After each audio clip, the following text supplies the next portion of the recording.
কথা দিয়েছিলাম যে আপনার ভিসা হলে ইনশাআল্লাহ তাআলা আমিও আপনার সাথে যাব।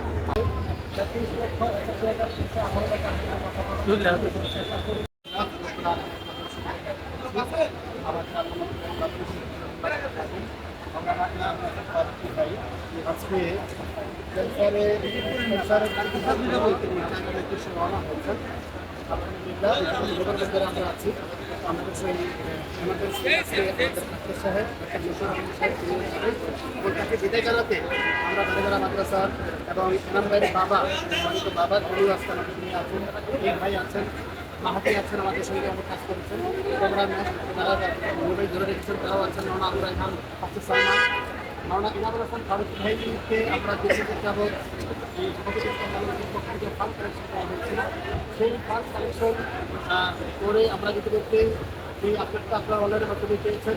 এই টাকাটা করা হয়েছে আজকে তার সাথে আমরা ডলার করে টাকা দিয়ে দিয়েছি। এখন টোটাল তার কাছে 30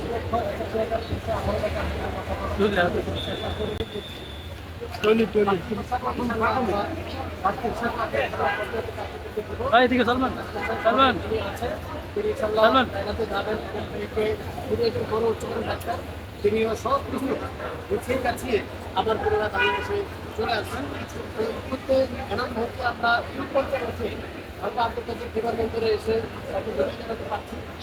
দোয়া করি সারা দেশবাসীর কাছে আমরা দোয়া চাই যেন এরা এখন আবার আমাদের মধ্যে চলে আসে এবং সুস্থ হয়ে সুন্দরভাবে আমাদের কাছে আবার সুন্দর জীবনযাপন করতে পারেন। আমরা এখন কথা শুনবো এই আমাদের ডাক্তার সাহেবের কাছে, তিনি সাথে যাচ্ছেন। তো আপনি আসলে যদি কিছু বলতেন এই বিষয়ে। আসলে আমি যখন ভাইয়ের সাথে আমি পরিচয় হয়েছি, ভাইয়া যখন আমার চেম্বারে এসেছিলেন তখন থেকে ওনার এই অবস্থানটা জানছি, খুবই হৃদয় ব্যথিত হয়েছে এবং আমি খুবই সমবেদনা জ্ঞাপন করেছি। উনি যখন আমার চেম্বারে আসলেন প্রথম আমি তার সাথে কথা বললাম, তখনই আমি কিন্তু হুজুরকে কথা দিয়েছিলাম যে আপনার ভিসা হলে ইনশাআল্লাহ তাআলা আমিও আপনার সাথে যাব। আল্লাহ কবুল করেছেন তার সাথে এই সফরটিকে। আল্লাহ তাআলার এই হুকুমেই আমরা কিন্তু চায়না যেতে পারছি। দেশ প্রবাসী সকলের কাছে দোয়া চাচ্ছি যেন আল্লাহ পাক সুস্থভাবে ওনাকে আমাদের মাঝে আবার ফিরিয়ে দেন। আল্লাহ তাআলা আমিন আমিন আল্লাহ সকলের কাছে আমি দোয়া কামনা করছি। আল্লাহ যেন আমাদের সহজ করে।